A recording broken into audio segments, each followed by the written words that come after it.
At 2:14 in the Gulf of Oman, the A/S PY-6 air and missile defense radar aboard the guided missile destroyer USS Jack H. Lucas suddenly lit up with a full red alert. On the tactical display, operators saw something no naval force had ever recorded on this scale.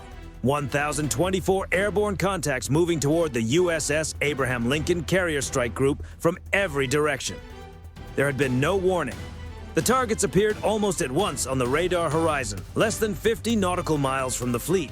Real-time analysis showed the group was facing a textbook saturation attack, with only 180 seconds left before impact. Even with 384 vertical launch cells spread across the Arleigh-Burke flight, 3 escorts, the entire strike group had only around 800 missiles ready for immediate use. If the Aegis system switched to automatic intercept mode under standard procedure, the fleet could burn through interceptor stocks worth billions of dollars in under 2 minutes, leaving almost nothing for whatever might come next. As targeting computers began preparing SM-2 and ESSM Block 2 interceptors for launch, an unexpected order came down from the Fleet Command Center. Weapons hold, repeat, cease fire. Fleet commanders made the extraordinary choice to allow more than 1,000 incoming contacts to pass through the outer defensive screen and move closer to the strike group. It was a decision that went against normal doctrine and placed thousands of sailors in an intensely high-pressure situation. This massive wave was seen as Tehran's sharp answer to the events of Damascus II, which had happened just 48 hours earlier. After a mysterious airstrike reportedly linked to a U.S.-Israeli operation, struck a diplomatic site in Syria, and removed 3 senior generals of the Islamic Revolutionary Guard Corps, Iran's supreme leader promised a response that would go beyond previous limits. But the Pentagon appears to have misread how that response would come. Instead of relying on a large volley of long-range ballistic missiles, Iran chose a far more layered and complicated approach, one that forced the U.S. Fifth Fleet into a reactive posture in its own operating area. As analysts reviewed the data, U.S. naval intelligence reached a troubling conclusion. The groundwork for this scenario may have been quietly laid throughout the second half of 2025. Earlier small-scale UAV attacks on Al-Assad and Al-Tanf, once dismissed in Western media as ineffective, are now being reassessed as deliberate electronic reconnaissance missions.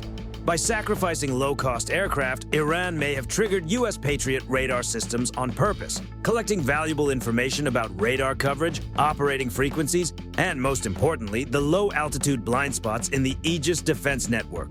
Fresh intelligence from E-2D Hawkeye early warning aircraft and signals reconnaissance satellites was sent back to the ships immediately. Out of the more than 1,000 incoming signals, only a limited number were believed to be next-generation Shahed-type strike drones carrying real payloads.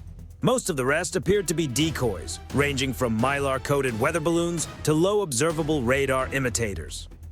On radar, those decoys looked almost identical to genuine threats. That forced U.S. commanders into a brutal cost equation. Spend interceptor missiles worth around $2 million each to stop targets that may cost only a few $100s. What surprised American intelligence most was the launch method. The KH-11 optical reconnaissance satellite reportedly saw no signs of silo doors opening inside Iranian territory. Instead, thermal imagery suggested that mobile launch points had been activated from civilian merchant ships and camouflage trucks spread along the Persian Gulf coastline. By turning ordinary civilian platforms into improvised launch sites, Iran created a full 360-degree ring around the battle group. The attack remained hidden until the final moments, transforming international waters into a tightening trap around one of the most powerful carrier strike groups in the world. The situation could not have been more tense. If you think the US would come out on top in a conflict like this, drop a comment with USA. Let's see what people think. As the red markers on the radar closed in past the 15-mile line, tension inside the Combat Information Center reached a breaking point. The Fleet Admiral made a high-stakes call: let the targets move closer. The goal was simple: force them into a range where electro-optical sensors and infrared systems could tell real threats from decoys. Radar could be tricked, but heat signatures were supposed to reveal the truth. At 8 nautical miles, the tactical action officer called it out. Confirmed thermal signatures, weapons free. The order changed everything. Destroyers cut sharply through the water as their Mk-45 127mm guns opened up, firing hypervelocity rounds with airburst capability. Explosions filled the sky, forming dense clouds of shrapnel to block incoming paths. At the same time, close-in defense systems and short-range missiles launched in unison, building a layered shield that lit up the night over the Gulf of Oman. At first, it looked like it was working. Targets were being taken out, one after another. Then confusion set in. Operators noticed something wasn't right. The incoming objects, even the cheap ones, were producing convincing heat signatures. Flares and compact heat emitters had been attached to decoys, mimicking real engines with surprising accuracy. Even advanced optical systems were misled. Within just 3 minutes of close-range engagement, ammunition levels were already critical. Ram launchers ran dry, but the sky was still crowded with incoming contacts. Then, through the smoke and debris of destroyed decoys, the real strike wave emerged. A sharp, high-pitched roar cut through the air. Micro-turbojet engines. On the tactical display, everything changed. Speeds jumped from around 150 kilometers per hour to over 700 kilometers per hour in seconds. These were Shahid 238 jet-powered variants, designed with low observable features and onboard optical targeting. With GPS and communications heavily disrupted by jamming, the drones switched to DSM guidance. Using onboard cameras, they scanned the sea surface and compared it to a preloaded 3D database, locking onto the distinct shapes of U.S. warships. The swarm split into coordinated groups, weaving unpredictably with aggressive maneuvers to evade the last line of defense. 5 of them broke forward, diving toward the lead destroyer. The close-in weapon system, already overheated and running low on ammunition after engaging hundreds of decoys, struggled to keep up with the speed of the incoming targets. 3 were intercepted, 2 made it through. The first impact struck the ship's radar array. The explosion, combined with the force of impact, tore through critical systems. Debris scattered across the deck, severing connections and crippling the ship's ability to track and share targeting data. A gap opened in the defensive network, and the rest of the swarm saw it. What followed was a surge, dozens of armed drones pushing through the opening, heading straight for the most valuable asset in the formation, the aircraft carrier USS Abraham Lincoln. Distance collapsed rapidly. Just a few nautical miles remained. Time was running out. With conventional defenses overheated and low on ammunition, the Admiral gave the order to activate the final layer, directed energy systems. These systems had been kept under tight secrecy. Now, they were about to be used. On deck, panels slid open, revealing the Thor high-power microwave platform. Unlike traditional weapons, it didn't need to track individual targets. Instead, it released powerful microwave pulses across a wide area, covering the entire direction of the incoming swarm. The effect was immediate. The energy penetrated the drone's structures, disrupting internal electronics. Circuits overloaded, components failed, and onboard systems shut down mid-flight. One by one, the engines went silent. No explosions, no fireballs. Just sudden stillness. Moments later, the sky above the Gulf turned into a quiet rain of debris as disabled drones fell into the water, scattered across the surface like lifeless fragments in the dark. At the same time, the 60-kilowatt Helios laser mounted on one of the destroyers began engaging the remaining UAVs at the edge of the microwave field. Precision beams locked onto their sensor clusters, burning out cameras in an instant. Blinded and disoriented, the drones lost control and dropped into the sea one after another. What moments earlier looked like an overwhelming wave of more than 1,000 targets was now collapsing.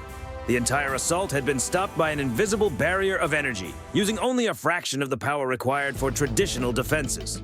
But the situation shifted again almost immediately.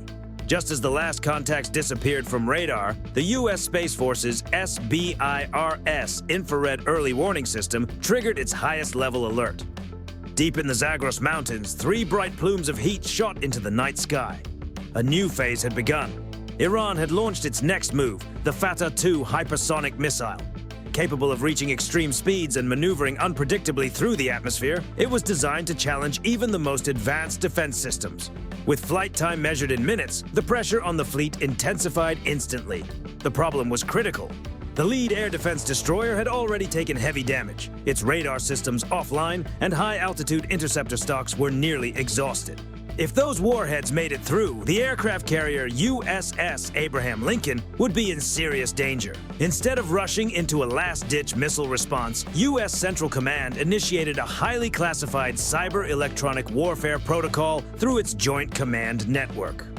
Two F-35C stealth fighters, already positioned near the edge of contested airspace, shifted roles. Acting as forward sensor nodes, they established a high-bandwidth data link and focused on the missiles during their most vulnerable phase, right after launch. At that moment, cyber specialists executed a non-kinetic operation. A carefully crafted spoofing signal was injected into the missile guidance channel, feeding it false positional data. The onboard system interpreted this as a major course deviation and attempted to correct it with an aggressive maneuver at extreme speed. The result was catastrophic for the missiles themselves. Unable to handle the sudden stress, all three broke apart mid-flight, scattering into fragments before reaching their intended trajectory. The threat was neutralized without a traditional intercept.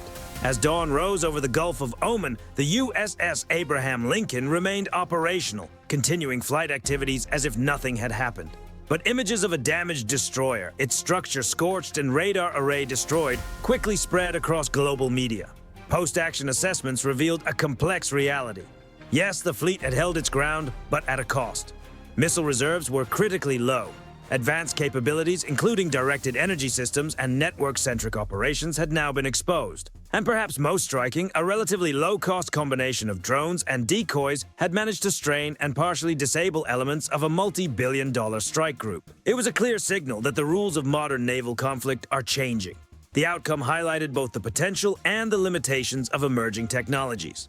Directed energy and digital warfare proved effective, but they are still evolving, not yet fully reliable under all conditions. And one question now stands out for military planners around the world. If the next scenario involves not 1,000, but 5,000 coordinated targets, supported by advanced swarm intelligence, will these new defensive systems still be enough?